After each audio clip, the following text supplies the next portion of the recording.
Добрый вечер, дорогие друзья! Начать сегодняшнюю сказку мне бы хотелось чудесным стихотворением Евгения Евтушенко. Севилья серьгами сорит, сорит сиренью, а по сирене синьорит несет корени. И из-под юбок, чуть дыша, срывая нервы, сиренью лезут кружева, сиренью стервы. И потопенистый поток смывает тумбы. По белым звездочкам топ-топ малютки туфли. По белым звездочкам хруп-хруп коляска инвалида. А если кто сегодня груб, плевать, коррида! И мы с вами отправляемся в солнечную Испанию. Приятного просмотра! Здравствуй, путник! Видимо, надоело тебе на наши танцы смотреть. Ну тогда присаживайся. Я расскажу тебе сказочку. Дело было так. На краю леса у самой дороги стояла убогая хижина. В ней жила одинокая женщина. Она была очень стара и очень бедна. Чтобы хоть как-то прокормиться, она собирала хворост, вязала из него вязанки и продавала людям, которые жили далеко от леса. И не было у нее ни детей, ни внуков, никого, кто бы мог ее защитить. А лес велик, и мало ли что может случиться, мало ли кто может прийти темной ночью.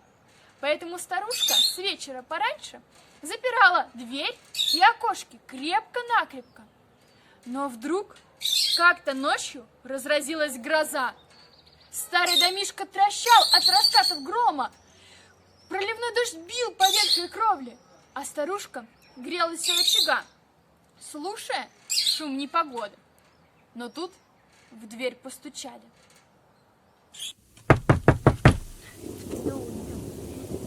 Кто там? Отопри, я устал, продрог и промок до рубашки. Кто вы? Хосе, Как ваше имя? Хосе Мари Андерс Флорес Фернандес де ла Фронтера.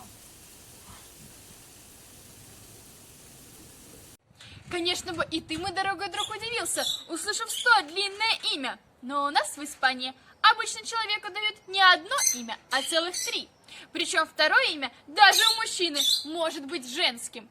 А если ты и знатный господин, то тогда добавляются две фамилии. Фамилия отца и фамилия матери. Но наш путник был еще и знатным дворянином. И к этим двум фамилиям прибавляется еще название родового замка. Но так называли себя только горожане. Старушка же, постоянно живя в лесу, давно не слышала подобных имен.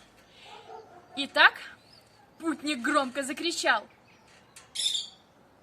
Хосе Мария Андерс Флорес Фернандес де ла Фронтера.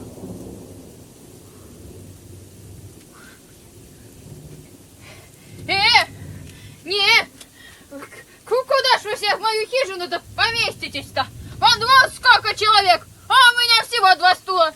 Посажу Хосе и Марию, обидится Андрес. Посажу Андреса Хосе, обидится де ла Фронтера. А этот Фернандес и Флорес вообще дручуны, наверное, разнесут мою хижину. И что мне делать? И куда мне бабки-то? Нет, идите отсюда, идите!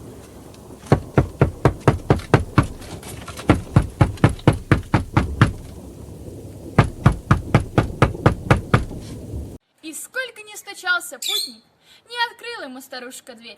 Пришлось знатному дворянину всю ночь плестись по грязной дороге под дождем. Ну как тебе моя сказочка?